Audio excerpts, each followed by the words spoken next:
Olá, como vai? É um prazer estar com você novamente.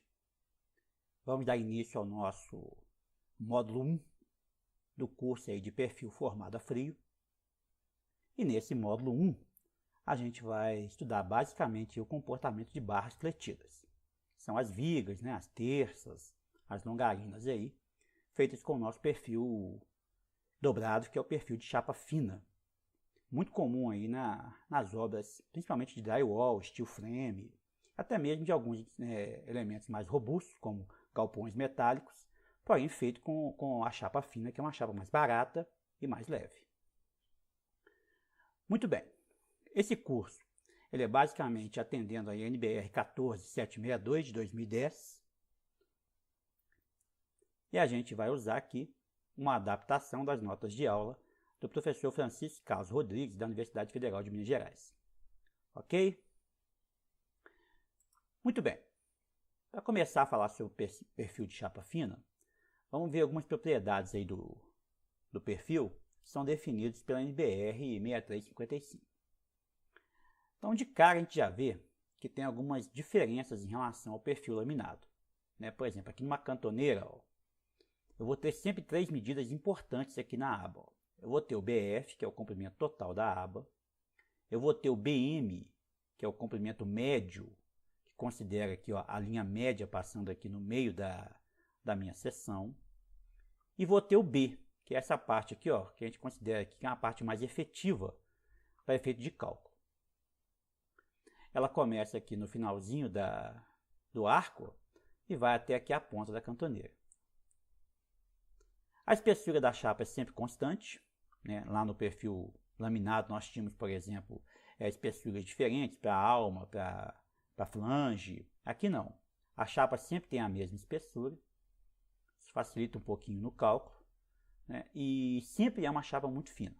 Ok? Espessuras aí sempre menores do que 6,3 milímetros, apesar de existirem perfis dobrados com chapa com mais de 6,3. Na prática, nós vamos trabalhar aqui com chapa de até 3 milímetros, que é o que você encontra mais no mercado aí. Comercialmente, o mais comum mesmo é chapa até 3 milímetros.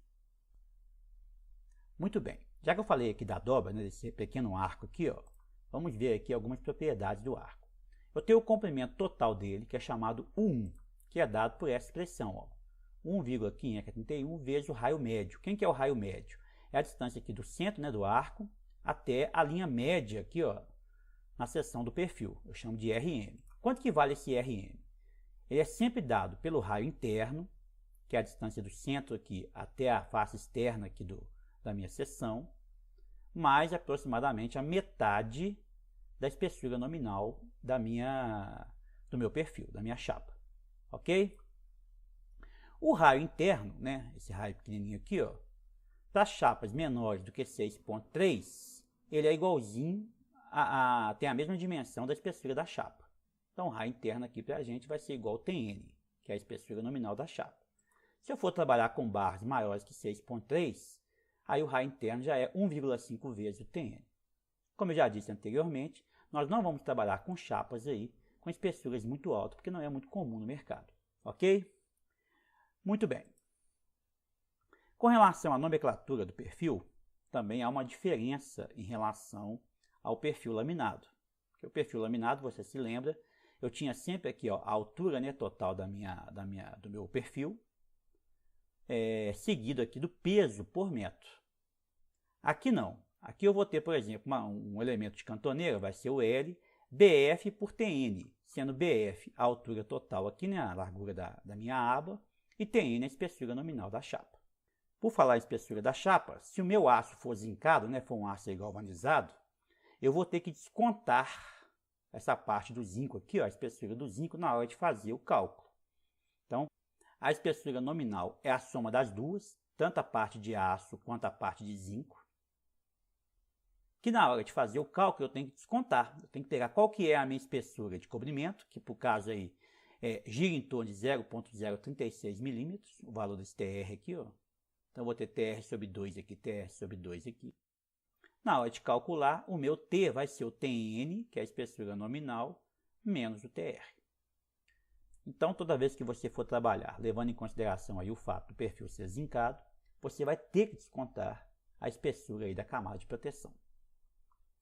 Muito bem. Um outro perfil muito importante que nós vamos trabalhar com ele é o perfil U simples. Ele tem as mesmas informações da cantoneira, né? O BF, o BM e o B aqui na mesa, ó, tanto inferior quanto superior. E no caso da alma, ele vai ter o BW, que é a altura total da alma, vai ter o AM, que é a altura média da alma, e vai ter o A, que é essa altura útil aqui da alma, que vai aqui ó, do arco superior até o início do arco inferior aqui. Da mesma forma, a nomenclatura é dada por U, que é um perfil simples, BW seguido de BF-TN. Então, o perfil 50-25 por 1,2 tem 50 milímetros de altura total de alma, 25 de mesa e 1,2 da espessura da chapa. Um outro perfil que nós vamos trabalhar com ele, é um perfil muito importante também, é o U enrijecido. Observe que ele tem aqui ó, um enrijecedor de borda, tá vendo? Isso faz com que a minha mesa superior e inferior elas não trabalhem como elemento livre, trabalham como elemento apoiado, apoiado aqui. Diminui a flambagem local nessa mesa aqui, ó. A gente vai estudar isso mais para frente, a gente vai entender melhor, ok? Com relação à nomenclatura, é da mesma forma, né? Aqui, ó, o E porque ele é enrijecido, BW é a altura total do perfil, BF é a largura, o D é essa altura total do enrijecedor aqui, ó, e o TN é a espessura da chapa. Existem muitos outros perfis também, perfil S, perfil Cartola. A gente não vai estudar esses perfis nesse módulo aqui, ok? O que a gente vai ver aqui nesse módulo é basicamente o perfil enrijecido, o U enrijecido e o perfil U, né? Porque vamos trabalhar com vigas e é interessante trabalhar com esses perfis. Existe também a possibilidade de trabalhar com perfis combinados, por exemplo, perfil caixa, que é a união de dois perfis U enrijecido, ó.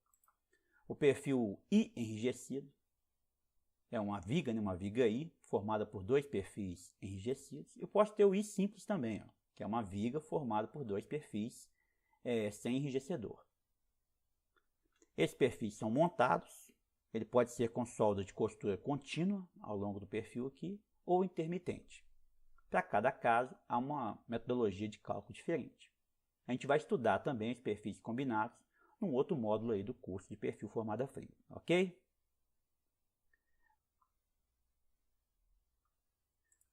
Muito bem, vamos ver aqui alguns comportamentos da seção do perfil dobrado a frio.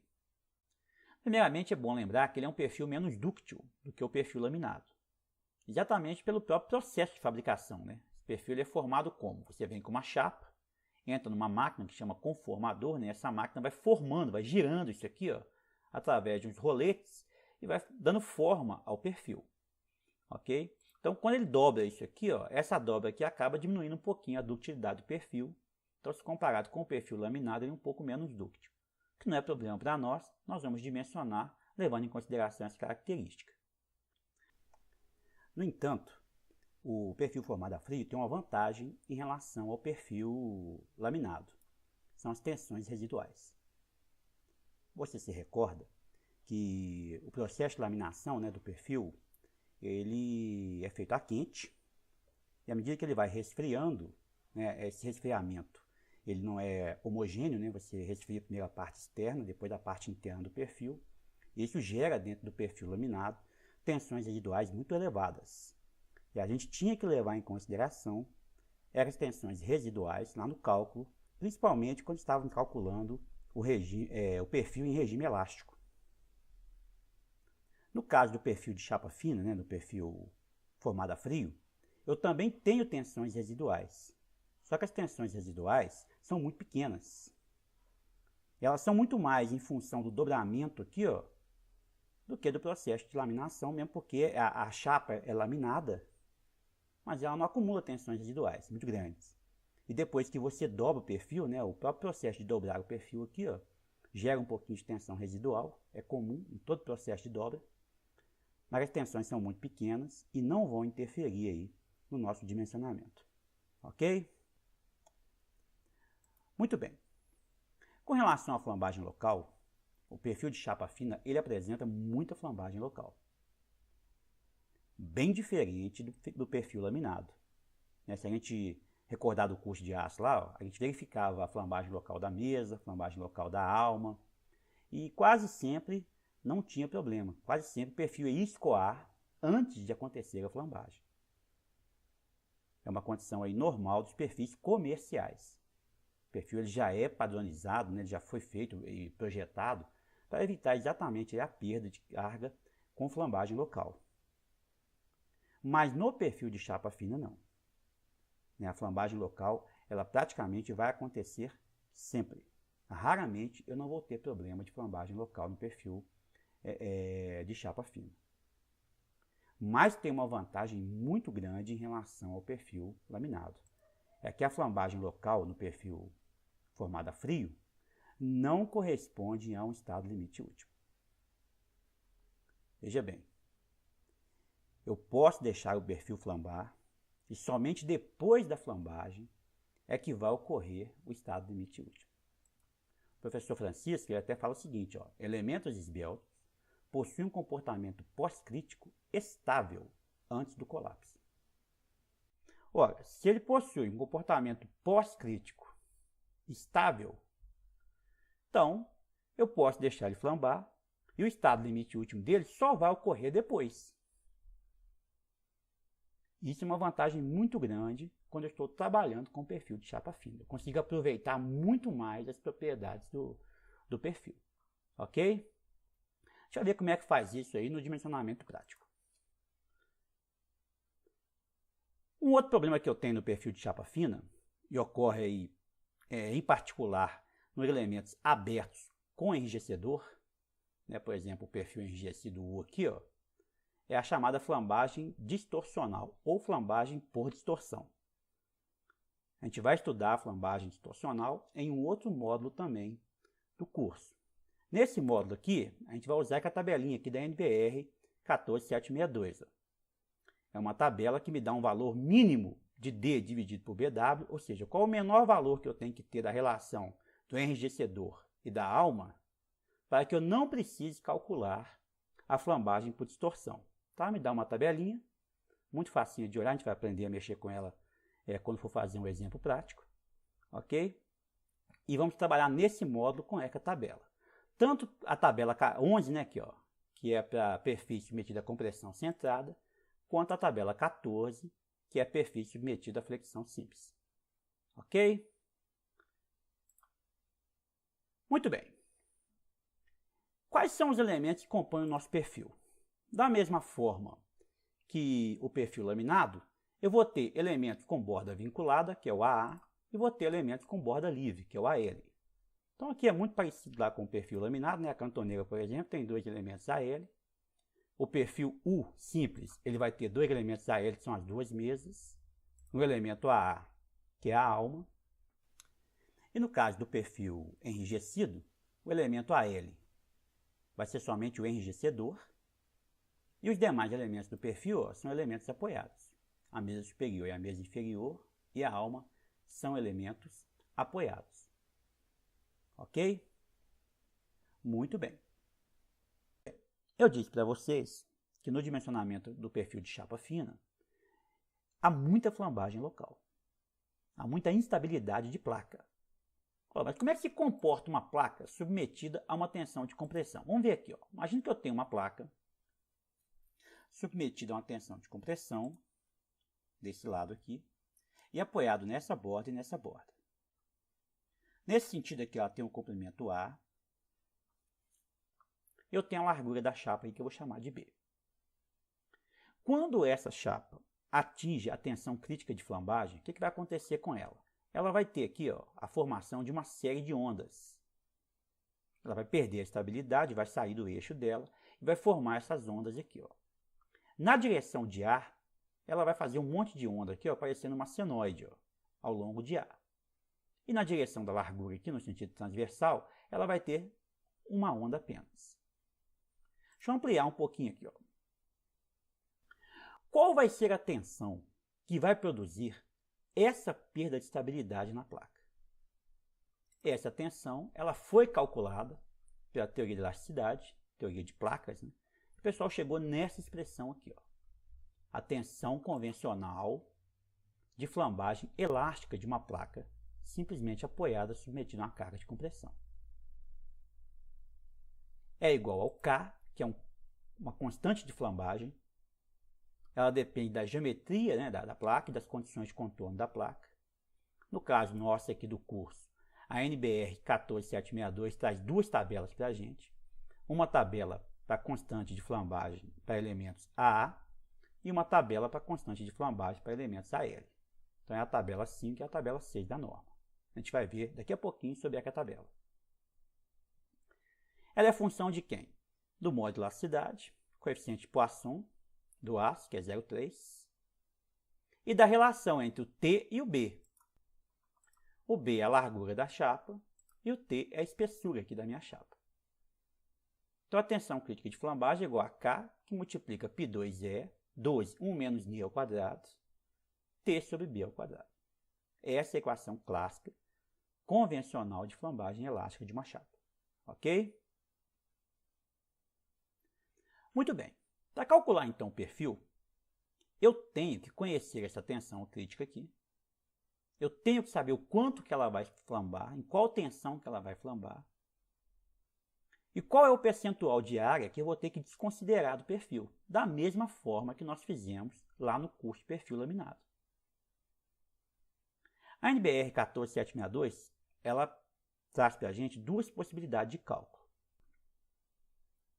É o método da largura efetiva e o método da seção efetiva.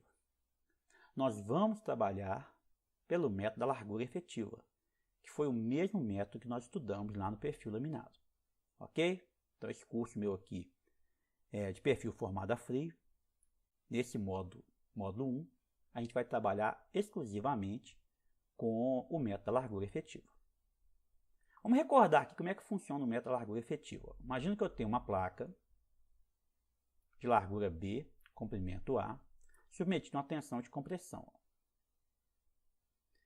Olha, quando é que a tensão atinge a tensão crítica de flambagem, o comportamento das tensões na placa fica assim. Ó. Eu tenho a tensão máxima aqui nas bordas, né, onde é que eu tenho um apoio, e aonde houve a flambagem aqui, a minha tensão fica menor do que a tensão de escoamento. Né, a flambagem é exatamente isso, né, um alívio.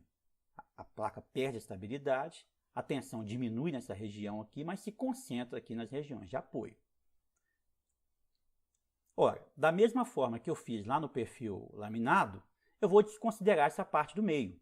Eu vou trabalhar somente com a minha largura efetiva, ó, que é o BR. Então aqui eu vou ter o BR sobre 2 de um lado, BR sobre 2 do outro. E no meio da placa, essa área todinha aqui vai ser desconsiderada. Veja bem, eu disse para vocês que a tensão crítica de flambagem real da placa é dada por essa expressão aqui. Ó. E a tensão máxima que a chapa vai atingir é dada por essa expressão aqui, ó, que é igualzinha a essa, mas com a diferença que aqui ó, eu tenho a largura efetiva. Ora, daí eu posso tirar uma relação muito importante para nós, ó, que é o B dividido pelo BR, ou seja, a largura total da chapa dividido pela largura efetiva. Ela é chamada esbeltez relativa e é dado pela letra grega lambda P. Ó.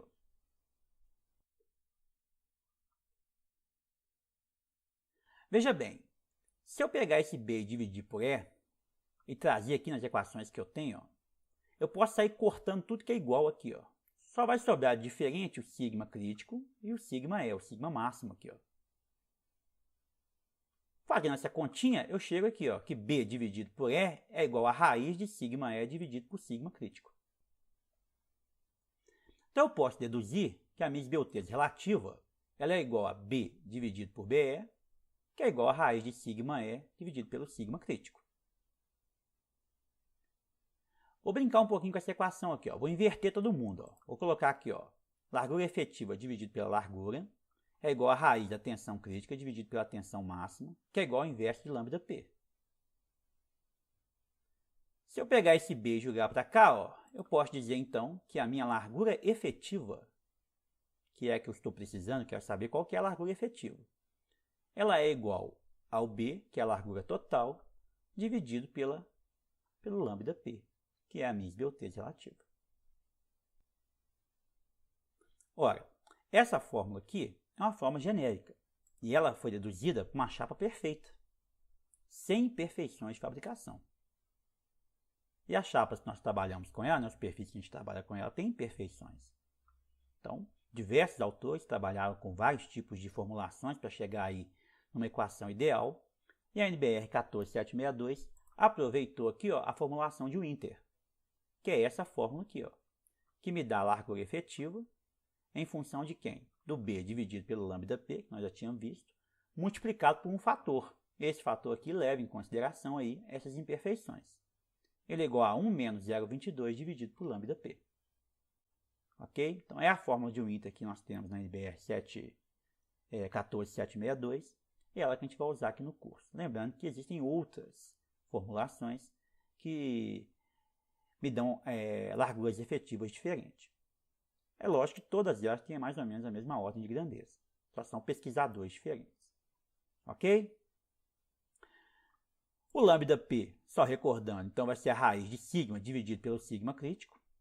Lembrando que esse sigma aqui, ele vai ser ou a tensão de escoamento, se eu estiver trabalhando com o limite de escoamento da chapa, ou uma tensão qualquer de estabilidade da barra. Né? Por exemplo, estou trabalhando, verificando a flambagem lateral com torção. Então pode ser que eu não consiga atingir a tensão de escoamento no perfil por causa da FLT. Então é que a tensão aqui vai ser a tensão que produz a FLT. A gente vai ver isso mais para frente no curso e vai entender melhor o que estou dizendo agora. Ok? Muito bem. Uma coisa muito importante aqui, ó. Eu calculo o lambda P e faço essa verificação aqui, ó. Se ele for menor ou igual a 0,673, isso quer dizer o seguinte, que a minha largura efetiva é a própria largura do elemento, ou seja, não haverá flambagem local. Então esse número aqui para a gente é um número muito importante, é um número mágico. Ó. Sempre que eu calcular a flambagem, a esbeltez, eu tenho que comparar com esse número aqui. Ó. Porque se for menor que esse número, não vai haver flambagem local, eu não tenho que desconsiderar área nenhuma. Por outro lado, se for maior, vai haver a flambagem local, eu vou ter que calcular o BEF e vou ter que considerar aí a redução de área no dimensionamento. Ok? Muito bem.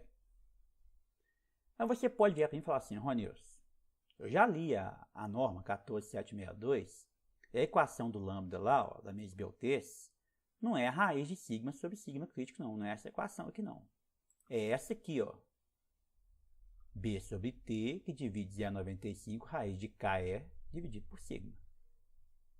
Você tem razão. Aqui vem na norma, é essa equação aqui, ó. Mas, na verdade, esta equação aqui é essa aqui, ó. Vamos ver, ó. Eu disse que o lambda P é a raiz de sigma dividido pelo sigma crítico. Mas quem que é o sigma crítico? Não é o K que multiplica π2E dividido por 12, 1 menos ν ao quadrado, T sobre B ao quadrado? Acabei de mostrar isso para vocês anteriormente. Então, eu vou substituir aqui, ó. Olha, eu vou substituir os valores numéricos, ó. Quanto que é π2? 9,87. O coeficiente aqui de poação do aço, ele é constante, 0,3. Resolvendo isso aqui matematicamente, eu vou ter isso aqui, ó, 0,90 KE T sobre B ao quadrado. Ora, tá ao quadrado, corto com radical, tiro para fora e jogo isso aqui para cima, ó. Quando eu jogo isso aqui para cima, eu tenho que inverter todo mundo, ó. Então eu vou lá e inverto, ó. Vai ficar B sobre T, que divide a raiz de 0,90 é 0,95 aproximadamente. Raiz de K vezes E dividido por sigma. A equação aí, ó, que você tem na norma, veio daqui, ó. Ok? E é essa equação que a gente vai utilizar durante o curso aí.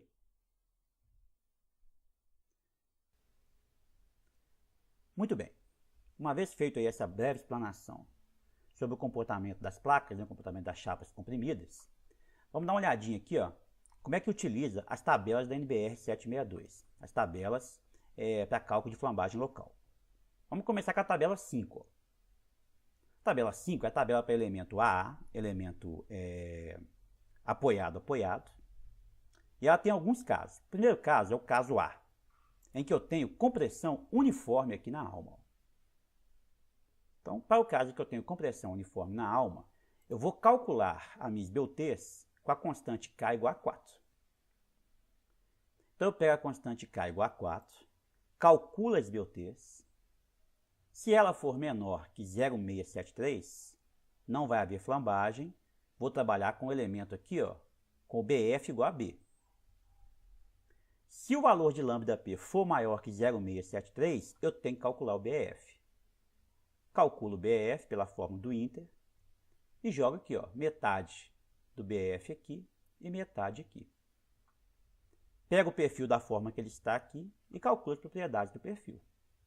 Com as propriedades mecânicas dele, eu consigo calcular as tensões através da teoria da resistência dos materiais. Ok? Muito bem. O outro caso é o caso B, em que eu tenho flexo-compressão sem tração. É um caso aí, por exemplo, usando o perfil como um pilar. Eu vou ter aqui, ó, uma tensão maior embaixo, uma tensão menor em cima. Sigma 1, sigma 2. Mas todas as duas são tensões de compressão. Para este caso, eu vou ter um BF1 e BF2. Para calcular esse BF, vou ter que calcular aqui um coeficiente, ó, chamado π, que é a razão entre o sigma 2, que é a menor tensão, e o sigma 1. Então, eu vou dividir a menor tensão pela maior, vou achar um valor, neste caso aqui é maior do que 0 e menor do que 1. Com esse valor, eu vou calcular o BF1 através dessa expressão aqui. E depois calculo o BF2, que nada mais é do que o BF, né, que eu calculei anteriormente com a equação lá do Inter, menos o BF1 aqui. Ó. Ok? A constante K não é 4. A constante K é dada por essa expressão aqui, ó. 4 mais alguma coisa. 2 que multiplica 1 menos o π, mais 2 que multiplica 1 menos o π ao cubo. Esse aqui é o valor da constante K quando eu tenho flexo-compressão sem tração. Vamos ver o outro caso, no caso C. Ó. Neste caso, eu já tenho tração. Ó. Já é uma situação de flexão-contração, sendo que a compressão, ó, é maior do que a tração. Então, a parte comprimida do perfil é maior do que a parte tracionada. É um caso típico aí de flexão. Também vou ter um BF1 e um BF2. Ó. Vou calcular o π da mesma forma. Neste caso, ele é maior do que menos 0,236 e é menor que 0. Vou calcular o BF1 da mesma forma que eu fiz anteriormente. Vou calcular o BF2. E a constante K é igualzinho ao caso anterior. Neste caso, toda a parte tracionada aqui, ó, é considerada parte efetiva. Então, essa parte tracionada, a chapa submetida à tração não tem flambagem, então ela é considerada como efetiva. Calculo BF1, BF2, calculo as propriedades do perfil e dessa forma eu consigo calcular as tensões. Observe que tem uma coisa importante aqui. Ó. À medida que eu for tirando área, a minha linha neutra vai mudando de posição. Então eu só posso estabilizar, ou seja, eu posso terminar o cálculo para achar as propriedades mecânicas finais do perfil flambado após uma série de interações. Ou seja, o processo é iterativo. Eu calculo a posição da linha neutra, depois eu calculo de novo, vou tirando área e calculando, até estabilizar. Quando é que vai haver que eu vou considerar que está estável? Quando a diferença entre a linha neutra que eu calculei e a linha neutra anterior é menor do que 5%.